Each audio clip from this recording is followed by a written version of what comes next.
Okay, so 2012 is pretty much over. We got like a week or two to go, but it's pretty much over. The Mayan prophecy apocalypse thing probably is not going to happen. And I decided that I was going to cover Game of the Year for 2012. And I played every mainstream game that came out this year. And I have decided that my personal Game of the Year for 2012 actually came out in 2011. And it's Battlefield 3.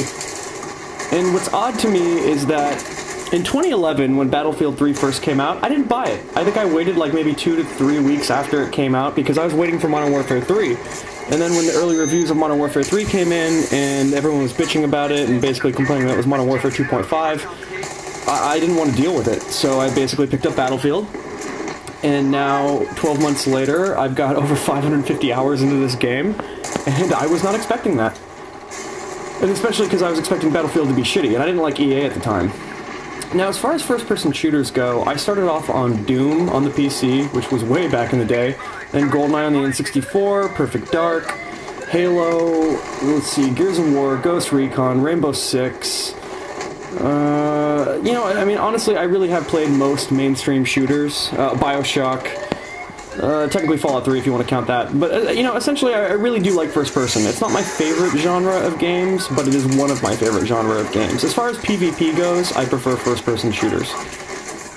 So, Battlefield 3 has basically been a real shock, because I was not expecting that a year later, after Modern Warfare 3 came out, after Black Ops 2 came out, and after Medal of Honor Warfighter came out, after Far Cry came out, after Max Payne 3 came out, I was not expecting Battlefield 3 to still be, in my opinion, the best game out of all of them. As far as almost everything is concerned, whether it's gameplay, game modes, or even technical prowess, I still feel like this is the most advanced game, or the most advanced first-person shooter on consoles. Even though a number of big, huge titles have come out since, but this is still technologically doing more than the other games are doing.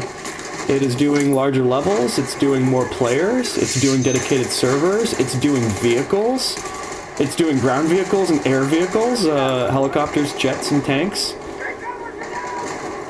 It's doing a class system. It has a suppression mechanic that it's very rare in first-person shooters, the suppression mechanic. And essentially, Battlefield 3 is my favorite game of 2012, or it's my most played game of 2012, and I didn't even buy this game in 2012, I bought it in 2011, and so I really wasn't expecting that, but the play clock does not lie. I do have over 550 hours in this game, and it's kind of shocking for me to, look back a year later and be like, wow, how did I spend 550 hours on this virtual Battlefield? And in hindsight, I don't know if it's that, there was constantly DLC coming out, or that, the community in this game still hasn't died. When I played Grand Theft Auto 4, I really liked that game's multiplayer, but the community died in 6 months, and you couldn't find a game or do anything in Grand Theft Auto 4. So, I'm always kind of emotionally prepared for a multiplayer game that I enjoy to just disappear one day, essentially. Try to play Lord of the Rings Battle for Middle-earth 2, and you will understand what I'm talking about.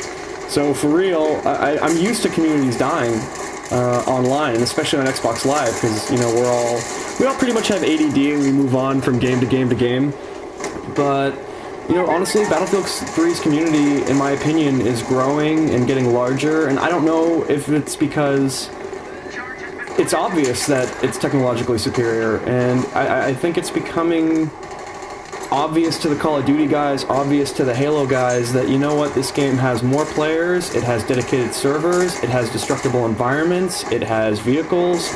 It's basically doing what those other first-person shooters do, but it is doing it, 10 times over in epicness, essentially, which I don't think is actually a proper term, but, the point is, it's if you look at it objectively, it seems like Battlefield 3 is winning, and maybe it's not winning in sales, but, sales is not the most important thing. If sales was super important, then Avatar would be, the greatest movie of all time, which I don't think anyone really thinks it is. And, money can't be the thing that decides, what artistically is the best.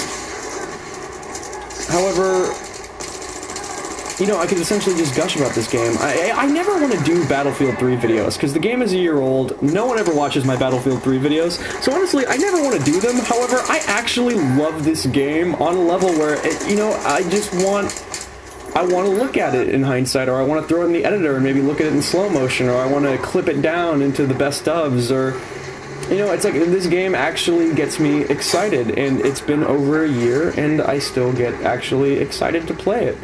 And, you know, it's one of the first games where me and my nephew have really cooperated with each other. Because, I mean, we play video games all the time, but normally we start turning our guns on each other, or we start fucking around. And this is literally, like, the first game where we've kind of taken it seriously to an extent, where we actually try really hard to win. And even if we're going to lose, we still don't give up. And we have fun even losing in this game, because if it's a hard-fought battle, you know, it's so intense. It's so... I mean, Battlefield 3 is essentially overwhelming if you're a new player, because the game has no tutorial, and, it's so crazy in comparison to coming from Call of Duty or Halo. Like, it just is. Like, people are shooting you from every angle, they got crazy weapons, there's gravity affects bullets, you've got a suppression mechanic, so that if a bullet goes near your head, your vision gets all blurry, whether you got shot or not.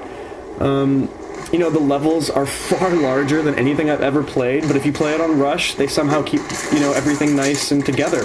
Like, when you play on Rush, it's very focused, and that's another thing about Battlefield 3. It's the first game where Team Deathmatch was not my game mode of choice, and it's not because Team Deathmatch is bad in Battlefield 3, it's very good, particularly on the Close Quarters DLC, but Rush is objective-based, where essentially either one team is defending and being, like, holding the line, and the other team is attacking, trying to break that line. And then the line will move across the battlefield depending on what each team does and how the lives are allocated. And with Rush, you don't know if the game is going to be 10 minutes or 40 minutes. Like, it can be that varied. And there's no time limit. And it's very interesting. Like, it's very stimulating.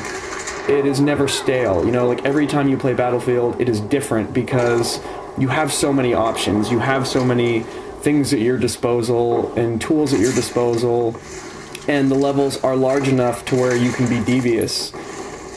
And at this point, a lot of people who play Battlefield are like me, where they've been playing it for over a year, so we know the game like the back of our hands. We don't have to think about what to press or what to do.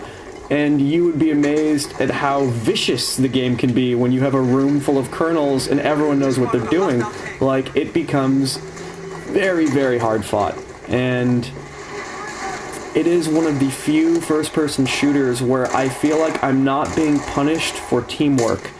And as an example, if you're playing Call of Duty and 3 or 4 of you are bunched together going through a doorway, you're basically all going to die. Whereas in Battlefield, if 3 or 4 of you rush into a doorway, you're going to kill whoever's in that room if there are, fewer guys. So say 3 of you run into a room that has 1 dude in it, you're going to kill that 1 dude in Battlefield every single time, and that is that. Whereas in Call of Duty, it's so hit or miss, because there could be, a grenade or just a few bullets, or...